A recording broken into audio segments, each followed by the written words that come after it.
લક્ષ્મણદાસ મહારાજ કી જય। આજના આ ગુજરાત છે એટલે હું મારી માતૃભાષામાં ભાંગી તૂટતી ગુજરાતી ભાષાથી શ્રદ્ધાસુમન અર્પણ કરવા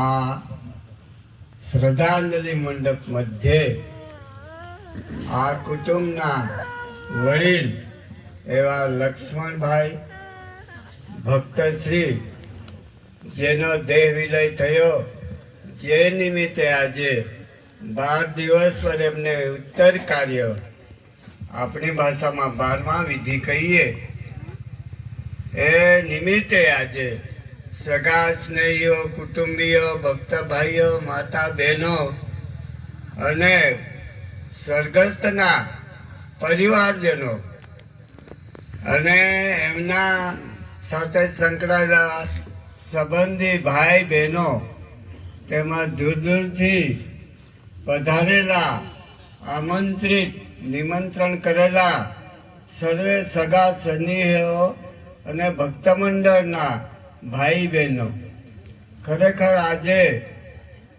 આ આપણા સમાજ મધ્યે આજથી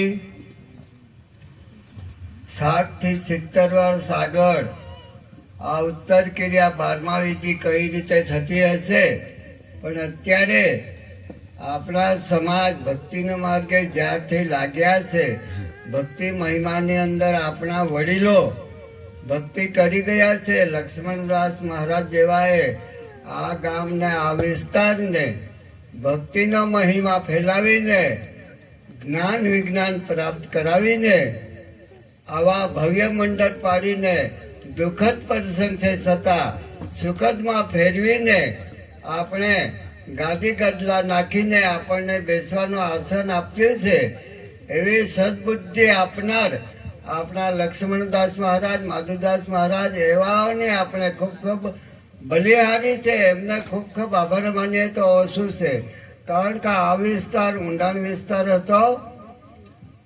હું થોડું વડીલોની વાત કરું કે લક્ષ્મણદાસ મહારાજ જ્યારે માધુદાસ મહારાજના ભક્ત થયા 1932 સાલ, એ પછીથી આ મહારાજ શ્રી મહારાષ્ટ્રની અંદર અભ્યાસ કરીને ગુજરાતમાં આવીને ગુજરાતના શિક્ષક બનીને પોતે પોતાનું જે કાંઈક શિક્ષણનો જે કંઈક ભાથું લઈને એમણે પૂરેપૂરી સર્વિસ પૂરી કરી અને પોતાના ગામ તરીકે આ પાટલામાં ગામની અંદર વસવાટ કરીને આ વિસ્તારને જાગૃત કરનાર એવા લક્ષ્મણદાસને હું વારંવાર યાદ કરું છું।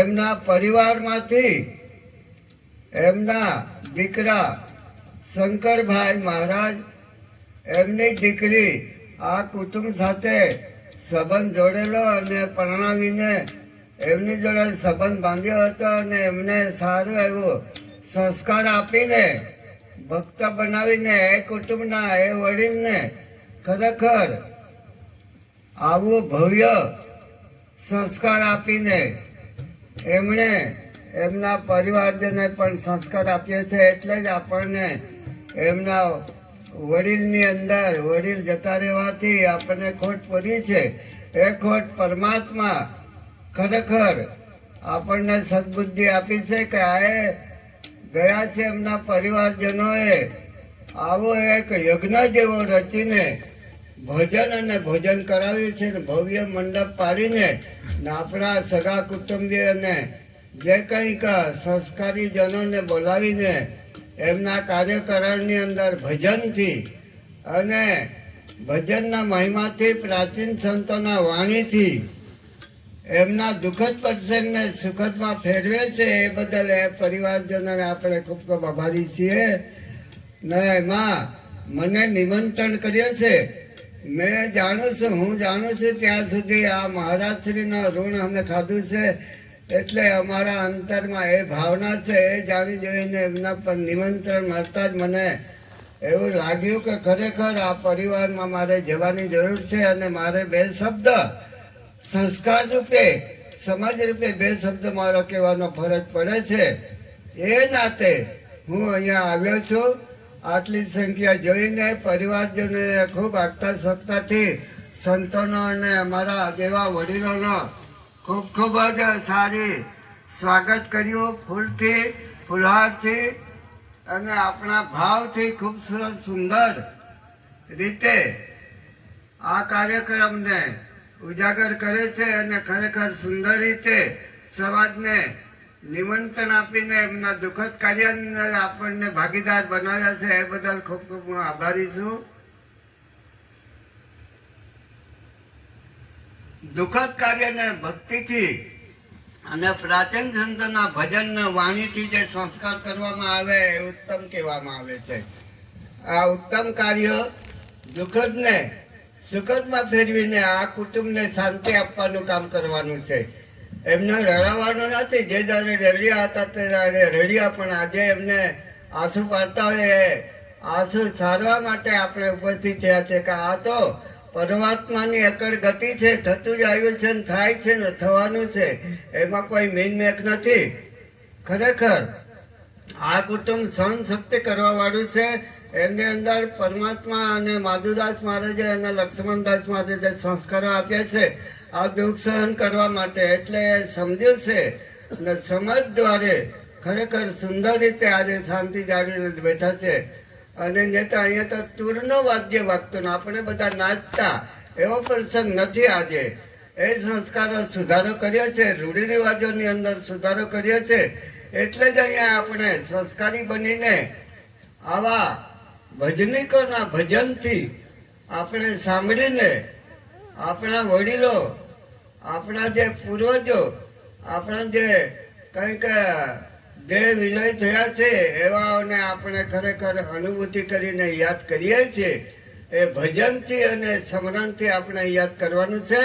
અને એ ગતિ દરેક ની મતિ એ ગતિમતી થવાની જ છે. એમાં મિનમેક નથી. તે જન્મે છે એનું સર્જન છે એનું વિસર્જન છે. ઉગે છે, સૂરજ આથમે છે, ફૂલ ખીલે છે, કરમાય છે. એ નાતે આ જન્મ મરણ ચક્ર ચાલતું આવ્યું છે. એમાં કોઈનું ચાલે એમ નથી. જે જન્મ્યા એમને જરૂર વિસર્જન થવાનો મહિમા છે. એ પરમાત્માની અકળ ગતિ છે. એ રીતે આ સંસાર આદિ અનાદિથી ચાલતો આવ્યો છે. એટલે એમાં આપણે ખરેખર સમજની જરૂર છે. સમજ વડે આપણે આ સંસારમાં રહીને સમાજને સાચા જે કંઈક લાગણી અને ભાવ સાથે આપણે એકબીજાના કાર્યમાં સહભાગી બનીએ એ જ ખરી સાચી શ્રદ્ધાંજલિ છે. તો ખરેખર હું એક દ્રષ્ટાંત આપું છું. આગળ મહાભારતની અંદર રચના છે કે જે પાંડુ રાજા દેહાંત થઈ ગયેલા એમનો જ્યારે 12મું કરેલું તે વખતે યજ્ઞ કહેવાતું હતું, પણ અત્યારે આપણે 12મું કે ઉત્તર ક્રિયા કહીએ છીએ. એ રીતે ખરેખર તે વખત દ્વાપર યુગની અંદર પાંડવોએ પોતાના પિતાનું યજ્ઞ કરેલું, 12મું કરેલું. ત્યારે ખરેખર સુંદર રીતે 88,000 ઋષિ મુનિઓને બોલાવેલા. આ તો કથા છે પણ ટૂંકમાં વર્ણન કરું છું, એનો દાખલો આપું છું. 88,000 ઋષિઓને બોલાવેલા અને તેમાં ભગવાન કારભારી હતા.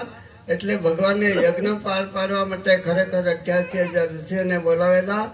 ત્યારે પાંડુ રાજા સ્વર્ગે ગયા કે નરકે ગયા એની અનુભૂતિ કરવા માટે ખરેખર ત્યાં ઋષિમુનિઓને બધાને નિમંત્રણ કરેલા. અને ત્યાં ખરેખર આકાશમાંથી સોનાનો નોળિયો ઉતરશે અને એ જે પતરાલી ઉકરડા પર નાખી દે એના પર નોળિયો આડોટે તો એક પડખું સોનાનું થશે, એક પડખું રૂપાનું થશે. એટલે ખરેખર પાંડુ રાજા સ્વર્ગે ગયા એક અનુભૂતિ હતી. ત્યારે ખરેખર ભક્તોનો હિત રાખવા માટે ભગવાન ખરેખર આ કામ કરવા માટે તૈયાર થયા. તે વખતે ખરેખર નોળિયો આવ્યો, નોળિયો આરોટ્યો પતરાલી પર.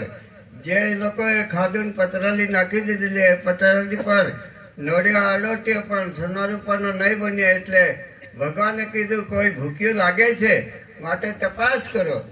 આજુબાજુ કોઈ સંત આવ્યા હોય ને ખાવા વગર રહી ગયા હોય તો તપાસ કરો. એવી રીતે તપાસ કરતા એક સુપજ સંત, સુપજ એટલે ભંગી, સુપજ સંત ભગવાનના પરમ ભક્ત હતા. એ બાજુ પર ખેતરમાં ભજન તંબુરાથી ભજન કરતા હતા. ત્યારે એ ભાઈ જમ્યા નહીં હતા. એ ભંડારાના જે ભોજન નહીં જમ્યા હતા એ યજ્ઞની અંદર આવ્યા નહીં હતા. કેમ કે ભીમની ધાક હતી એટલે એ ભાઈ આવ્યા નહીં હતા. એટલે ભગવાનને અંતર્યામી હતા એટલે એમણે જાણી લીધું કે ખરેખર કોઈ ભૂખી લાગે છે. એટલે નોડિયો સોના રૂપાનો થયો નથી. એટલે તપાસ કરતામાં સુપજ ભંગી ભજન તંબુરાથી ભજન કરતા હતા. એટલે એ મળી આવ્યા, ભાઈ તે ખાધું કે નહીં?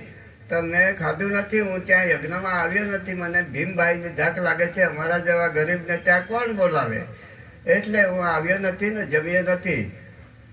એટલે ચાલ ભાઈ તને જમવા માટે કોણ ના પાડે? તો આ તો યજ્ઞ છે, સર્વે સમાન રીતે જ ભોજન કરાવે છે, કેમ તું આવ્યો નથી? એમ કરીને લઈ આવ્યા. ના, ભીમભાઈ આવે તો જ હું આવું, નહીં તો તમે બોલાવવા આવ્યા એટલે તમારાથી નહીં આવું. તો ભીમભાઈને આગ્રહ કર્યો, ભાઈ આપનો યજ્ઞ છે ને આપણે પ્રેમથી બોલાવો, કોઈ પણ ગરીબ હરીભાઈ આપણે એવું કંઈ રાખવાનું નથી. આ તો બ્રહ્મ ભોજન છે, કોઈ પણ આવીને જમી જાય. એના માટે ભીમભાઈ ગયા અને એમને બોલાવી લાયા. પ્રભુ અમારે કાર્ય છે, દુઃખદ કાર્ય છે ને એમાં તમે આવો તો અમારો યજ્ઞ અધૂરો રહી જશે. માટે અમારા જે બાપા છે પાંડુ રાજા છે એ સ્વર્ગે નહીં જાય. માટે ખરેખર તમે આવો તો અમારો યજ્ઞ પૂર્ણ થાય. એ રીતે ભીમભાઈ બોલાવી લાવ્યા. અડધે કહ્યું અને ભીમભાઈને કીધું કે મારી માળા રહી ગઈ છે. ભીમભાઈ લેવા હતા. ભીમનો અભિમાન ઉતારવા માટે આ માળા ત્યાં મૂકી દીધેલી. ભીમભાઈને માળા લેવા મોકલે એટલે ભીમભાઈને પેલી માળા જ નહીં ઉચકાય. 10,000 મણની ગદ્દા ઉચકાતી હતી પણ પેલી સુપાત સંતની માળા જ નહીં ઉચકાઈ. એટલે ભીમનું અભિમાન ઓગળી ગયું કે ભાઈ અરે સુપાત સંત હતા પણ એમની આ માળા જ મને નથી ઉચકાતી. એમના અંદર કેટલી શક્તિ હતી, કેટલી એમની અંદર એ પ્રેમ હશે, લાગણી હશે. એટલે ભીમભાઈ એમને પગે પડ્યા, માફી માગી. મારા અંદર આવું અભિમાન હતું તો હું એ અભિમાન ત્યાગ કરું છું ને તમારે ત્યાં જમવા આવું છું. ત્યારે સુપાત સંત જમ્યા અને પતરાલી ઉકાળા પર નાખીને એના પર નોડિયો આડોટ્યો એટલે સોના રૂપાનો થયો કે શંખ ફૂંકાયો. ત્રિલોકમાં નાદ થયો કે ખરેખર પાંડુરાજા સ્વર્ગે ગયા. એવી રીતે શંખનાદ થયો, શંખનાદ થયો, ઘંટનાદ થયો અને યજ્ઞ પૂર્ણ થયું. એવી રીતે સતયુગની અંદર, દ્વાપરની અંદર, દરેક યુગની અંદર યજ્ઞ એટલે 12મું કઈ રીતે કરતા હતા એની એક તમને એધાણી આપી. આપણે પણ આપણા કલયુગની અંદર આવી રીતે આપણા ગુરુ મહારાજે આપણા ભક્તિના સંસ્કારથી આવા સગા સંબંધીઓ, ભક્ત ભાઈઓ, ભક્ત મહારાજશ્રીઓ, સમાજ જે કાંઈ કુટુંબીઓ ભેગા થઈને આવું બેસીને શાંતિથી ચિંતન કરવાનું કે ભાઈ આ ગતિ તો દરેક યુગની અંદર થતું આવ્યું છે, ચાલતું આવ્યું છે, પણ એમના જે સદગુણો રહી ગયા છે એને આપણે સ્મરણ કરવાનું છે, એને આપણે યાદ કરવાનું છે. જે લક્ષ્મણદાસ મહારાજ આપણી વચ્ચે નથી પણ એના સદગુણો આપણી પાસે રહેલા છે. એ સદગુણોને આપણે વાગડવાનું છે. એ સદગુણો જ આપણે યાદ કરતા રહેવાનું છે કે આ પરિવારમાં ખોટ પડી છે, એ ખોટ કોઈ દિવસ પૂરાય એમ નથી, પણ એના સંસ્કારો લઈને આગળ વધીએ તો એ ખોટ પૂરાઈ જાય એમ છે. માટે ખરેખર આપણે એ ચીલે ચાલવાનું છે, ભક્તિના સંસ્કારો રાખવાના છે. એમણે જે વચનો આપ્યા છે એ વચનથી આપણે ચાલીશું તો જે આપણા પરિવારજનો પણ આગળ સંસ્કારમાં રહેશે, ભણી ગણીને વિદ્વાન થશે, સારા નોકરીએ લાગશે અને સારું કંઈક સંસ્કારી બને અને સમાજ માટે કંઈ પરમારથનું કાર્ય કરતા જશે. એના માટે